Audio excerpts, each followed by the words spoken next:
High profile चुनाव, बंगाल का दूसरे दौर का और सबसे हाई प्रोफाइल सीट नंदीग्राम भी इसी दौर में जहां पर वोटिंग हो रही है और वहीं पर सबसे ज्यादा हंगामा आज हो गया। ओवरऑल अगर 30 सीट का चुनाव देखेंगे तो मुझे बहुत सेटिस्फेक्शन है कि चुनाव बहुत शांतिपूर्ण तरीके से हुए हैं।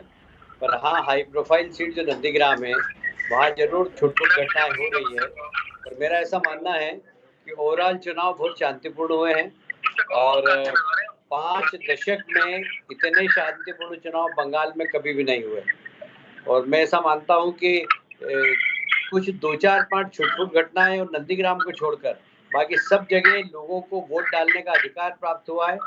लोग पहली बार महसूस कर रहे हैं कि हम वोट डाल रहे हैं, अदरवाइज यहाँ तो पोलिंग बूथ पे कब्जे हो जाते थे। कैलाश जी, आपकी आवाज थोड़ी गूंज रही है, फोन हाथ में ही अगर आप रख के बात करेंगे तो बेहतर हम लोग भी सुन पाएंगे। आप जो कह रहे हैं कि नंदीग्राम को छोड़ दें तो बाकी सब जगह ठीक हो रहा है। नंदीग्राम वो जगह है जहां से मुख्यमंत्री तय होना है, वहीं से होगा मुख्यमंत्री अगला, ऐसा आप भी मान रहे हैं। नंदीग्राम से बैठ के ममता बनर्जी बूथ से राज्यपाल को शिकायत कर रही हैं कि केंद्रीय बल भी बीजेपी के लिए काम कर रहा है। फिर एक तो आपकी बात को थोड़ा सा सुधारना चाहूंगा। नंदीग्राम से मुख्यमंत्री तय नहीं होना है, नंदीग्राम में वर्तमान मुख्यमंत्री का पतन होना है और भारतीय जनता पार्टी के मुख्यमंत्री कौन बनेगा ये रूप से पश्चिम बंगाल में रही है, एक लहर है, ममता जी के खिलाफ एक माहौल है। और यही कारण है कि ममता जी अभी आप देख रहे हैं कि गवर्नर को फोन कर रही है। जिस तरीके से चुनाव आयोग ने सेंट्रल फोर्स का उपयोग करके गुंडों को उनकी गुंडाई नहीं करने दी, आज ममता जी समझ रही है कि जनता उनके साथ नहीं है। हमेशा वो पोलिंग बूथ पे कब्जा करके जीतती रही है, पर अब जबकि गुंडों की गुंडाई नहीं चल रही है, जनता का राज होगा और प्रजातंत्र की स्थापना होगी। यहाँ कैलाश जी, ममता बनर्जी का आरोप है कि जिस पोलिंग बूथ पर वो गई थी वहां जो नारेबाजी हुई वो बंगाल के लोग थे ही नहीं, वो तो कह रही हैं यूपी बिहार के बाहरी लोग थे। आपको वैसे भी बाहरी कहती हैं वो। देखिए, अगर पुलिस तो आज भी उनकी है, अगर ऐसा है तो पुलिस को पकड़ना चाहिए।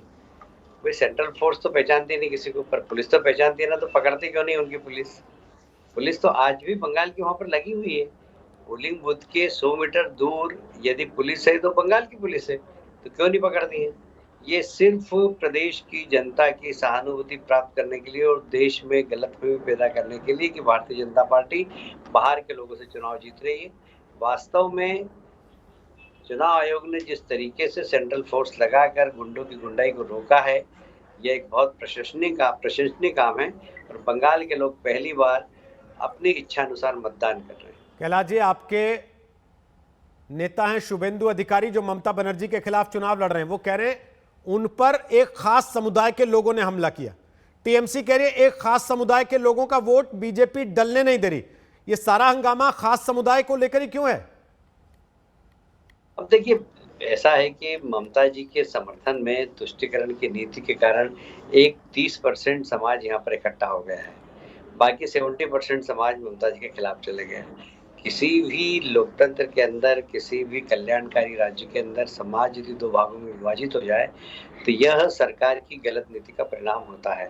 ममता जी की गलत नीति के परिणाम के कारण आज 30 और 70 की बात हो रही है, क्योंकि उन्होंने 30% लोगों के लिए ही अपने कार्यकाल में सरकार की योजनाओं को पहुंचाने का काम किया और 70% लोगों की उपेक्षा की है। और इसलिए आज मोदी जी का मंत्र सबका साथ, सबका विकास और सबका विश्वास, इस आधार पर लोग मतदान कर रहे हैं और भारतीय जनता पार्टी को समर्थन कर रहे हैं।